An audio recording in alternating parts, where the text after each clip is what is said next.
Está entrando no ar o podcast da Rede de Ensino GPN.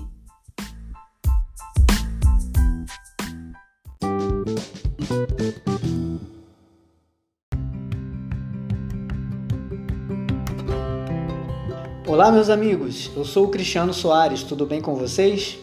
Estamos iniciando o nosso episódio 01 da série Cartas aos Coríntios. Falaremos hoje sobre o tema A Igreja como Corpo de Cristo. Agradeço a todos os ouvintes que estão ligados no nosso podcast nesse momento. E sobre esse tema, hoje iremos conversar novamente com o nosso mestre Cláudio Fernandes. Tudo bem, Claudinho? É um prazer ter você aqui com a gente. Olá, Cristiano, como vai? É uma honra estar aqui com você e poder compartilhar com todos os nossos irmãos e ouvintes este tema de tão grande importância para os nossos dias. Claudinho, a ilustração da Bíblia de Jesus como corpo de Cristo foi usada por Paulo mais de uma vez na Bíblia. Em Romanos 12, 4 e 5, Colossenses 1, versículo 18, Efésios 4 e também 1 Coríntios 12, livro que estamos estudando agora. Para começar, o que significa dizer que somos o corpo de Cristo? Vamos lá, Cris. Vários textos poderiam ser lidos para esclarecermos essa pergunta, mas creio que Efésios 1, do 15 ao 23, explica com muita clareza sobre o propósito de sermos corpo. O Pai mostrou a força do seu poder ressuscitando a Jesus e sujeitando todas as coisas abaixo de seus pés, sejam elas principado, tronos ou reinos, e os colocou como cabeça da igreja, que é o seu corpo. O mais interessante é que o Pai revela que o corpo é a plenitude daquele que enche tudo em todas as coisas. Jesus disse: o que liga na terra é ligado no céu, ou seja, toda a autoridade está no corpo, e o corpo é a plenitude de Deus nessa terra.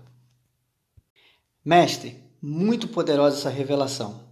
Mas vamos para a segunda pergunta. A igreja de Corinto carregava um paradoxo. Era rica em dons, mas ao mesmo tempo carregava sementes de divisão e competição, que Paulo precisou combater nessa carta.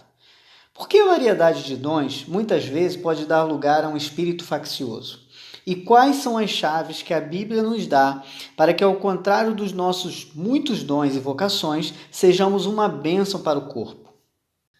Vamos lá, Cris. No capítulo 4, do verso 7 de 1 Coríntios, Paulo explica que o que temos recebido não é para exaltar a si mesmo, pois se recebemos, por que nos gloriamos com isso? Os dons são para edificar o próximo e não para exaltar o membro, ou seja, a pessoa no qual recebe o dom e o chamado.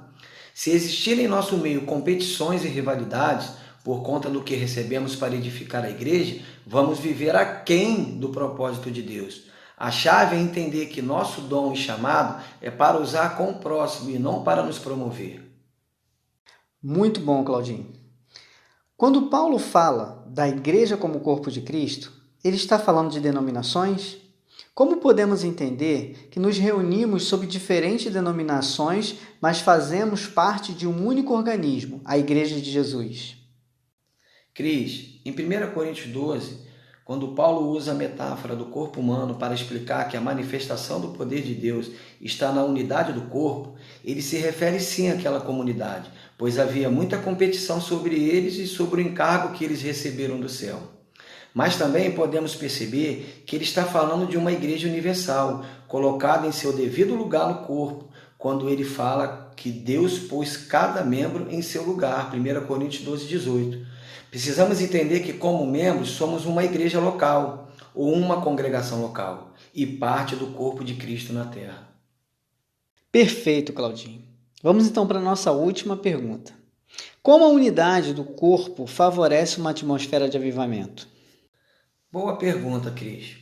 Só existe uma maneira de manter a unidade do corpo e gerar um ambiente de avivamento.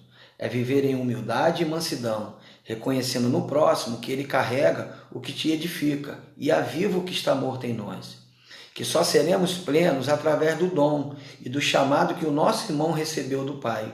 No verso 16 de Efésios 4, Paulo diz que a cooperação de todas as juntas, ou seja, todo o corpo exercendo seu chamado, coopera para um avivamento corporativo e universal. Claudinho, muito obrigado por esse estudo. Hoje aprendemos um pouco mais sobre a igreja como corpo de Cristo. Tenho certeza que, assim como eu, muitos serão edificados com esses ensinamentos. Cristiano, foi uma bênção poder compartilhar este estudo com você e com os nossos irmãos. Tenho certeza que em breve estaremos juntos novamente para compartilharmos a palavra de Deus. Um forte abraço e que Deus abençoe a todos.